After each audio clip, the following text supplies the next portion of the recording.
What did you think of the war of words between Becky and Seth and Punk and AJ Lee?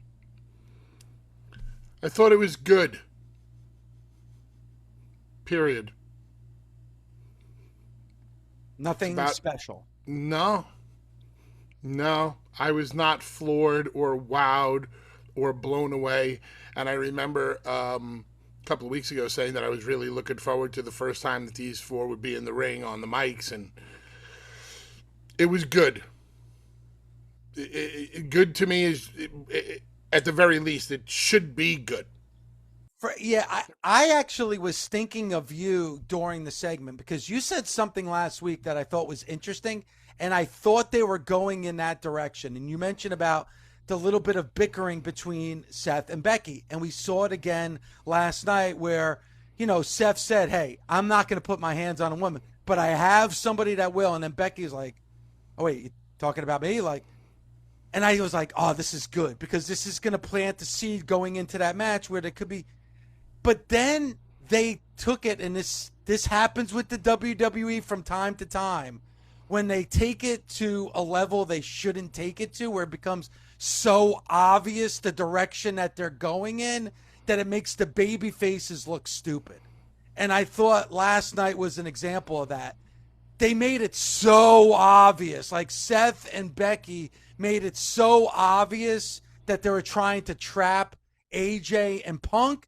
And then AJ and Punk fell for it.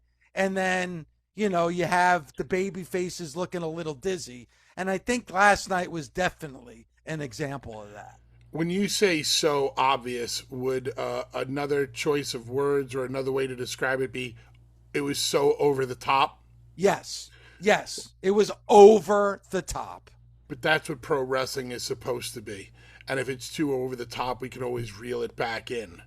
But I understand what you're saying, that it was so obvious. But they're playing to. Remember how you said earlier in the show about them playing to an entire generation? When I talked about Brock beating up Cena, you're like, yeah, but that was a long time ago. There's a bunch of people who haven't seen that before. This over the top way is very Wrestling 101, which we've talked about before with Hunter.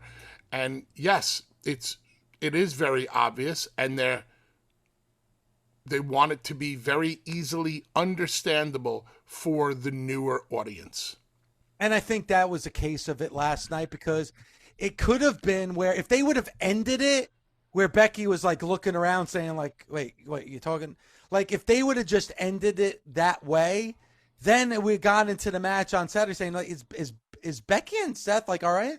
Are they on the same page here? And you talked about like husband and wife not being on the same page and how that could be awkward. And you could use that in this story and maybe even on the match on Saturday. But they used it as like a cunning way for her to do the manhandle slam on AJ Lee. It just made them look like it was obvious to everybody but CM Punk and AJ Lee. And a lot of times in the WWE, not so much recently, but we've seen in the past where it just things are so obvious and it makes the baby faces look stupid that everybody can see it but them.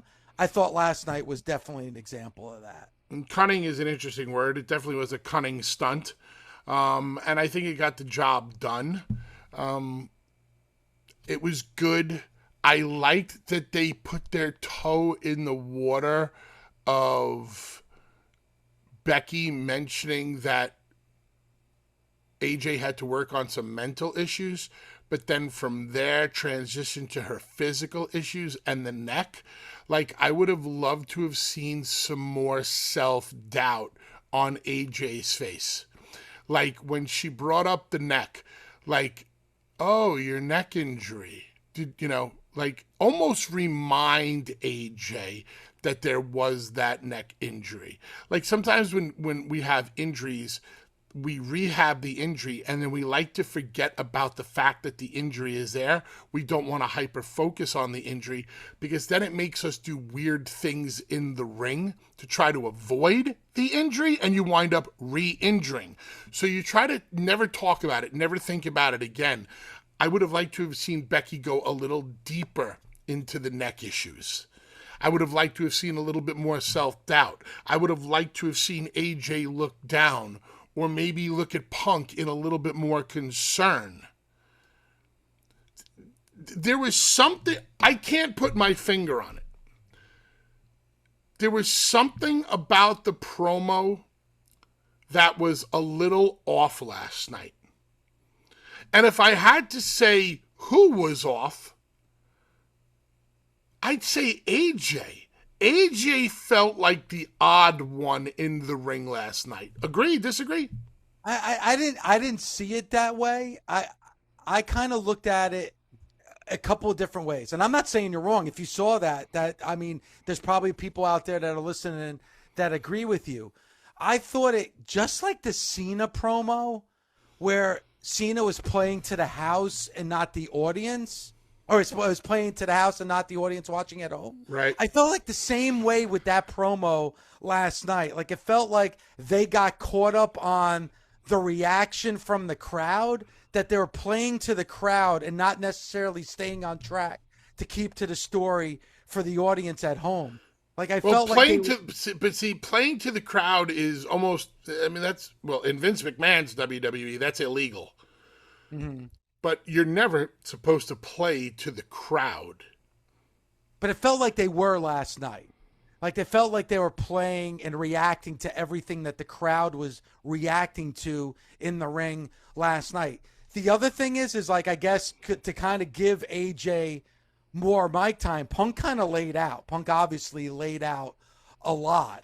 But I think, to agree with you, I thought it wasn't bad.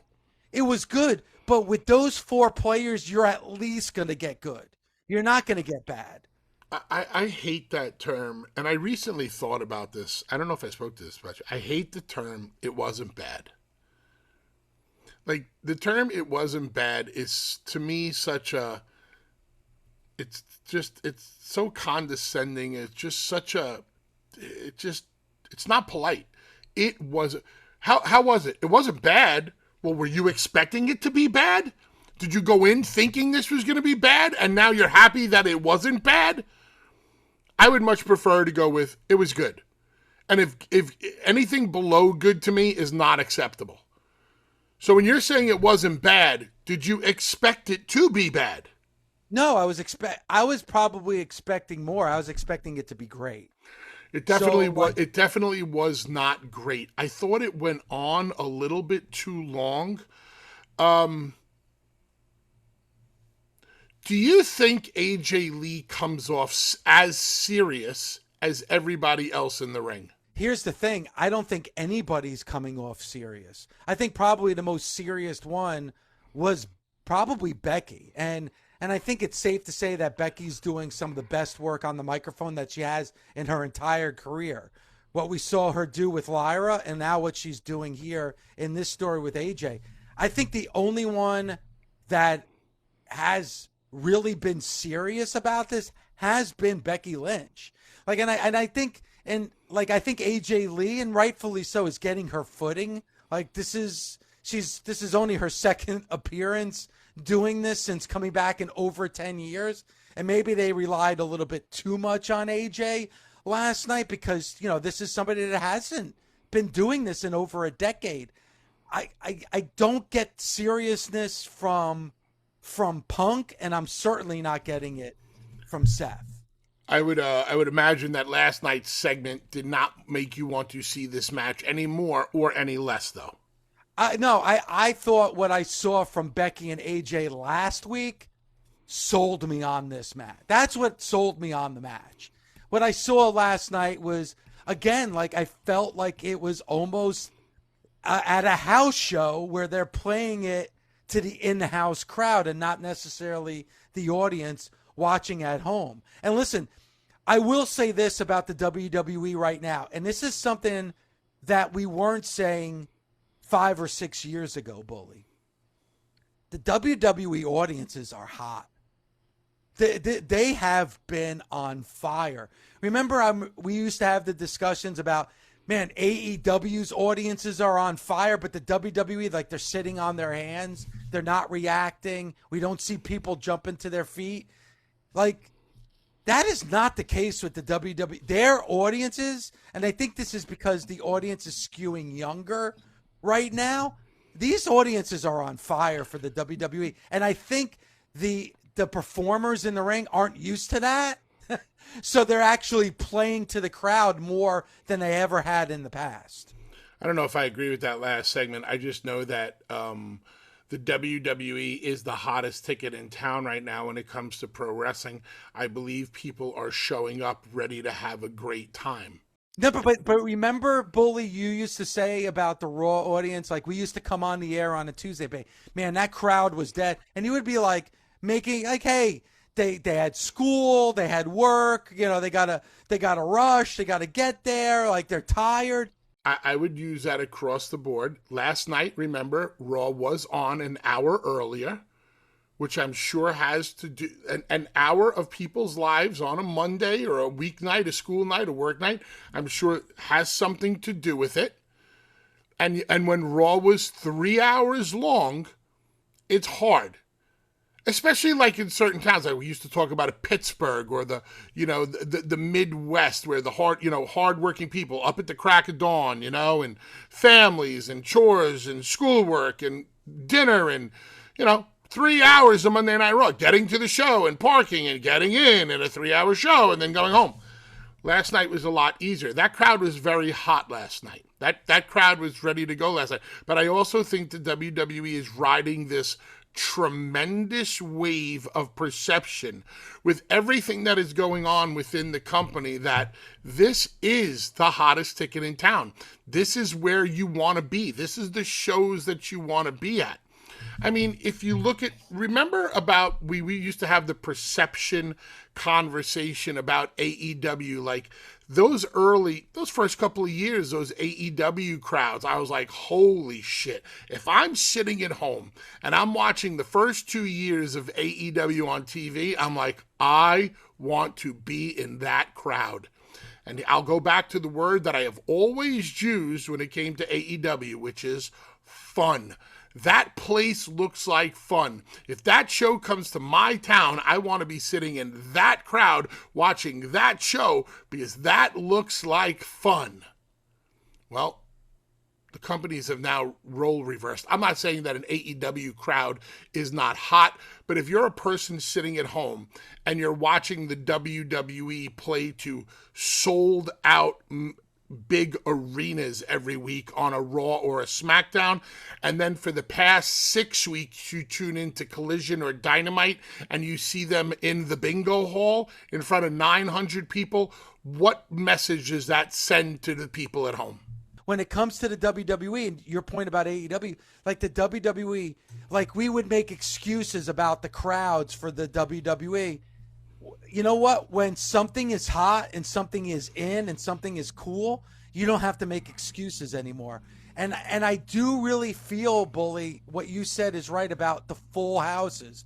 You talked a lot. When you're in a half-empty arena, you have that feeling of, ooh, look at all these empty seats. But when every seat is full and everybody's on their feet and it just like, it drives you. It's like, yes. And like, again, last night I'm watching that show and I was like, man, I wish I was there. I wish I was in Springfield, Massachusetts for this Monday Night Raw because everybody there is looking like they're having a great time.